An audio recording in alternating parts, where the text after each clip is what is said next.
Hello everyone, today I'm going to help you find ideas for an essay question in IELTS. So this question you see right now is a recent question that has been asked more than a couple times in the last month. So the problem with the questions in IELTS is that most students don't know what to do. So when you have to write an essay, before you start typing it out, before you start writing it out, you have to think of what they want from you.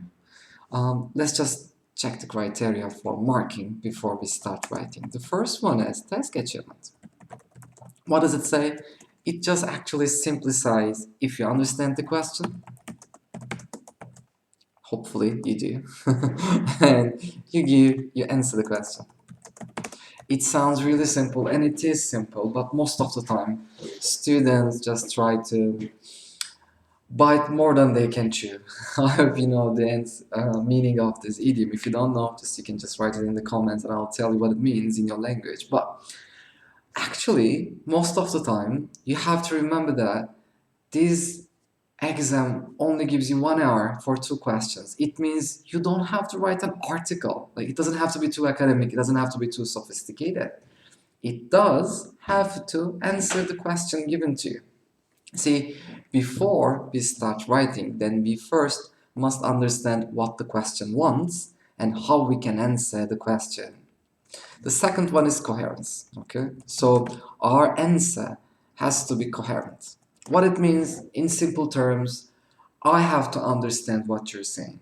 You cannot just start by saying, oh, this is really bad economically, and then the next paragraph, you can't just give me a lot of different ideas, okay? You have to be consistent. You have to start by one thing and you have to continue it. I always tell my students, that think of the person who is reading your writings, who is just marking your writings as a really old lady. She's a nice lady, but she can be a little bitchy sometimes, okay? I hope the examiners don't sue me for this, but think of them as stupid people, think of them as old people, think of them as someone who only knows English but doesn't have any idea about what is going on around the world. She or he really needs to understand what is going on in the world with this question. So you have to give them a coherent answer. You have to pick one idea or an opinion or an answer, a solution, a problem, and you have to explain it. You have to give examples. You have to conclude your answers. There shouldn't be open ends. So you cannot give a lot of ideas and not conclude them. Okay. Also, grammar and vocab. I don't really focus on these two criteria.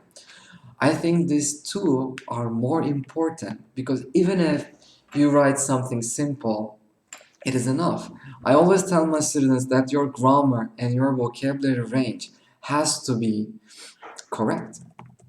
I don't say advanced level. I only tell them that you have to give me correct grammar. You have to give me correct or appropriate vocabulary.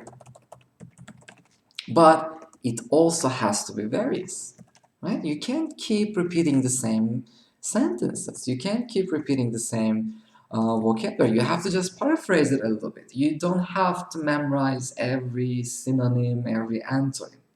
But sometimes you have to be able to say an idea or an action in different words. You can change the form of the word, such as to use, using, be used, or usage. Or you can just give me a synonym like use and utilize. But you have to remember, you can't just memorize synonyms and use them everywhere. You can't replace use with utilize all the time. You have to know what kind of usage you are talking of. So this is why coherence really matters, because your answers should be understandable by everyone. Okay? And it shouldn't be difficult to understand. Sometimes when I read sentences, they're like 3 lines long. They're so long, they're so complicated. I don't even remember what the topic is about. So we have to give them an understandable essay. What I do, I tell people to analyze the question first. So what this question says, a rise in the standard. Ooh, that's a long sentence.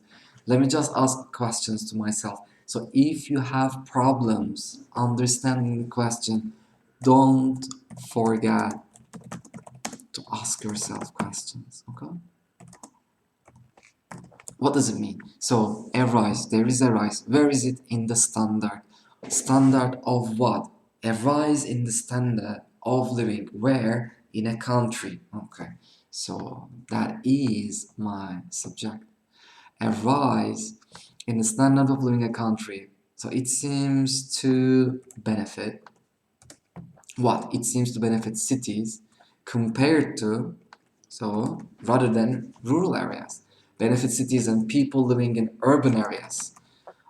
So it sees in comparison to rural areas where there are like small towns or villages, people living in urban areas, or we can just say city dwellers, right?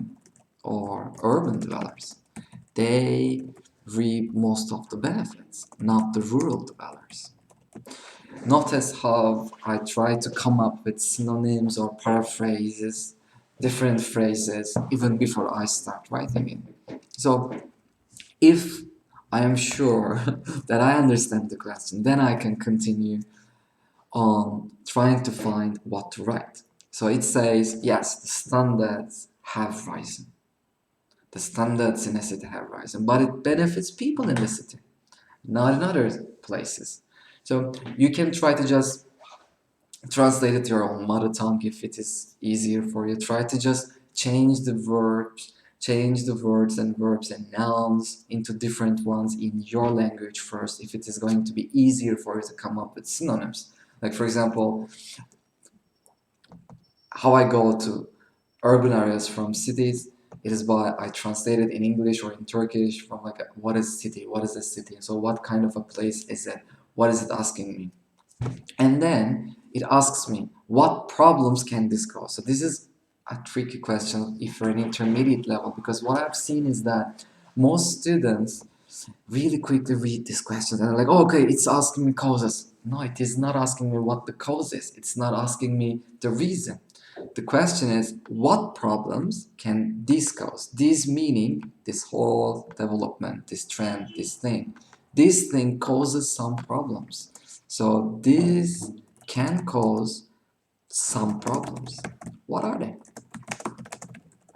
You're gonna have to tell me what kind of problems this thing, this development, this trend, this situation, this occurrence causes. And then you're gonna have to come up with ways to reduce or to prevent these problems. This time is not asking me to prevent something, it is not asking me to solve something. It is enough for me to come up with an answer, a solution that can reduce the effects of this problem. So what do I have to do?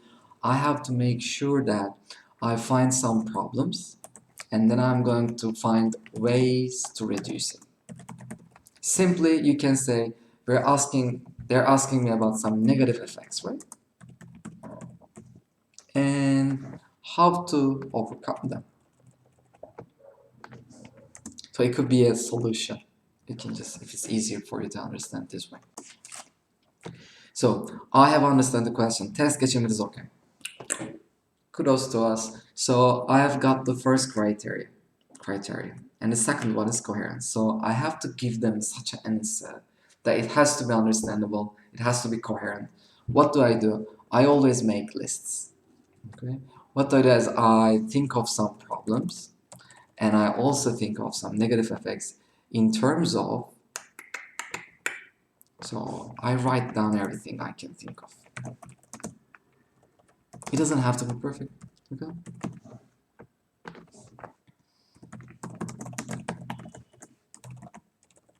So what do is I think of some areas, fields, some kind of topics, like topic related.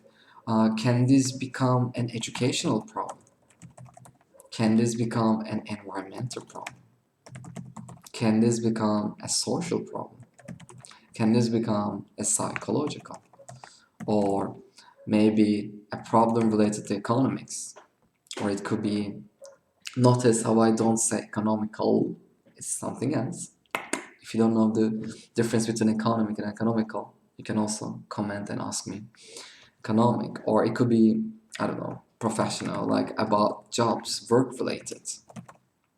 That's how I try to come up with answer. Uh, I have other videos where I go over how I come up with ideas, how I try to choose, how I just pick the best one for me. But overall, you can say that I try to come up with ideas like this, and then I choose the best ones. Let's say I talk about the social problems it causes, like the disorder or the chaos or the crowdedness in a city. Let's say that I have written enough ideas here. Then I'm not going to choose the economic one or the psychological one. I'm just going to choose the social one.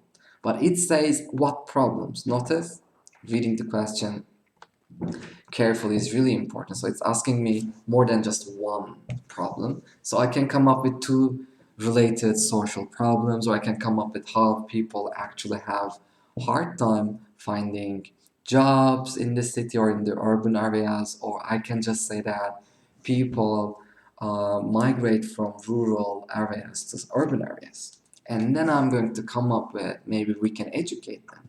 Maybe we can invest in these little areas. Maybe we can create more jobs. So that's how I approach these questions. If you want to um, watch me write a full essay, you can always come to my live webinars. Most of them are free, don't worry. So if you have any questions, ask me. This one was a really crash course on how to understand the question, how to come up with ideas. Okay, thank you.